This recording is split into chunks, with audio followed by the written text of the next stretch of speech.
पृथ्वी ही शेषनागाच्या मस्तकावर तरलेली नसून कष्टकऱ्यांच्या आणि श्रमिकांच्या तळहातावर तरलेली आहे. हा विचार देणारे मराठी समाजसुधारक, लोककवी, साहित्यरत्न अण्णाभाऊ साठे यांचे विचार आजच्या दिशाहीन असणाऱ्या पिढीने ग्रहण करणं गरजेचं आहे. अण्णाभाऊ साठेंचे विचार आजही समाजात प्रेरणादायी आहे. त्यांच्या लेखनातून अन्यायाविरोधात लढण्याची प्रेरणा कायम मिळते, असे उद्गार साहित्यिक, कवी माननीय किरण भिंगारदेवे यांनी व्यक्त केले. ते सौ शोभाकाकी बाबर कन्या महाविद्यालयात विटा येथे मराठी आणि इतिहास विभाग आयोजित अण्णाभाऊ साठे जयंती आणि लोकमान्य टिळक पुण्यतिथीनिमित्त आयोजित कार्यक्रमात बोलत होते. विद्यार्थिनींना मार्गदर्शन करताना ते पुढे असंही म्हणाले की जो वाचतो पुस्तक त्याचे बदलते मस्तक. अण्णाभाऊ साठेंच्या कथा, कादंबऱ्या आजच्या पिढीने आवर्जून वाचल्या पाहिजेत. त्यांचे साहित्य हे समाजातील विद्रोही विषमतेवर आधारित असून समाजाच्या व्यथा आणि दुःख त्यांनी आपल्या साहित्यात मांडलेलं आहे. त्यांनी खेळण्याच्या वयातच महाराष्ट्राच्या संयुक्त चळवळीत सहभाग घेतला आहे. देशाला स्वातंत्र्य मिळाले, पण कामगारांना स्वातंत्र्य मिळालेलं नाही. त्यासाठी त्यांनी क्रांती मोर्चा नेला. त्यांच्या साहित्याला वास्तविकतेची धार आहे. त्यांचे विचार आपल्याला प्रेरणा देतात, लढण्याचं बळ देतात. त्यांचे विचार आजच्या पिढीने आवर्जून वाचले पाहिजेत. भारताचा इतिहास लोकमान्य टिळकांच्या नावाशिवाय अपूर्ण आहे. स्वातंत्र्य लढ्यातील एक बंड करून उठणारा नेता, स्वराज्य हा माझा जन्मसिद्ध हक्क आहे आणि तो मी मिळवणार, या वाक्याने इतरांना सुद्धा देशासाठी झटायला लावणारा नेता म्हणजे लोकमान्य टिळक. आयुष्यात काही कमवायचं असेल तर माणसाने किती केंद्रित असायला हवं हे टिळकांच्या विचारांवरून कळून येते. टिळकांनी तरुणांची मनं स्वतंत्र करण्याविषयी, युवकांप्रती स्वातंत्र्याविषयी प्रेम निर्माण करण्यासाठी अहोरात्र व्याख्याने दिली. आयुष्यात प्रेरणा हवी असेल तर अशा महान व्यक्तींचा उदात्त आणि महान विचार आजच्या तरुण पिढीने अंगीकारणे गरजेचे आहे. हे जीवन असीम आहे, अफाट आहे, याचा आस्वाद घ्या, असे अनमोल मार्गदर्शन या प्रसंगी प्रमुख पाहुणे माननीय किरण भिंगारदेवे यांनी व्यक्त केले. महाविद्यालयाचे प्रभारी प्राचार्य किरण यादव यांनी सुद्धा कार्यक्रमाचा आढावा घेत विद्यार्थ्यांनी अण्णाभाऊ साठे आणि लोकमान्य टिळक यांच्यासारख्या महान व्यक्तींच्या कार्यांमधून, साहित्यांमधून प्रेरणा घेतली. त्यांचे विचार अंगीकारले पाहिजेत असे मार्गदर्शन केले आणि त्यांनी आपल्या अध्यक्षीय मनोगतात हे व्यक्त केलं. या प्रसंगी BA भाग 3 विद्यार्थिनी कुमारी निकिता वीरकायदे हिने अण्णाभाऊ साठे आणि लोकमान्य टिळक यांच्या जीवनकार्यावर आपले मनोगत व्यक्त केले.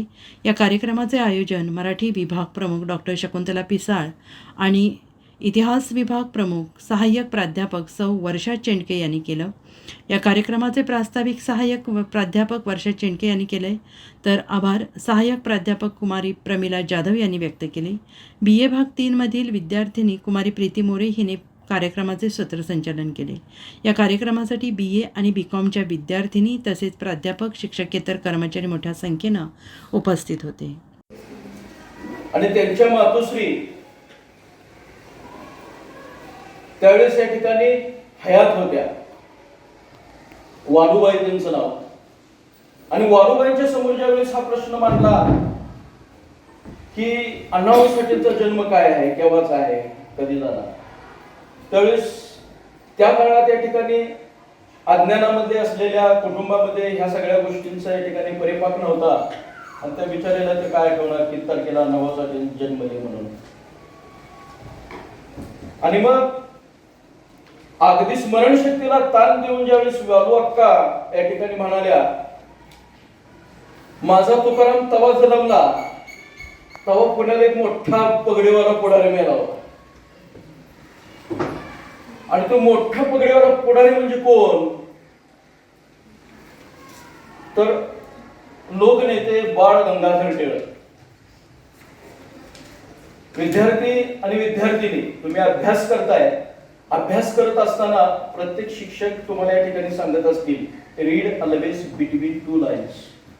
पहिली ओळ वाचल्यानंतर ती डोक्यातनं काढून टाकून दुसरी ओळ वाचायची नाही. पहिल्या ओळीमध्ये काय सांगितलं आणि दुसऱ्या ओळीमध्ये काय सांगितलंय, त्या दोन्हीच्या मधला जो गर्भित अर्थ आहे तो आपल्याला माहित असणं गरजेचं आहे, तरच तुम्ही उभं राहा. जो वाचतो पुस्तक त्याचं बदलतं मस्तक. आणि या धारेवरती, या विचारधारेवरती या ठिकाणी अण्णाभाऊ साठे 1 ऑगस्टला जन्माला आले आणि त्याच दिवशी पुण्यामध्ये लोकमान्य टिळक यांचं देहावसन झालेलं आहे. या सगळ्या ज्या बाबी आहेत ह्याच्यामध्ये नियतीचा एक कुठेतरी भाग आहे. प्राध्यापक मित्रांनी सुद्धा ही गोष्ट लक्षात घेण्यास हरकत नाही. दिवसभरातील घडामोडींचा आढावा घेण्यासाठी पाहत रहा N24 मराठी न्यूज चॅनल.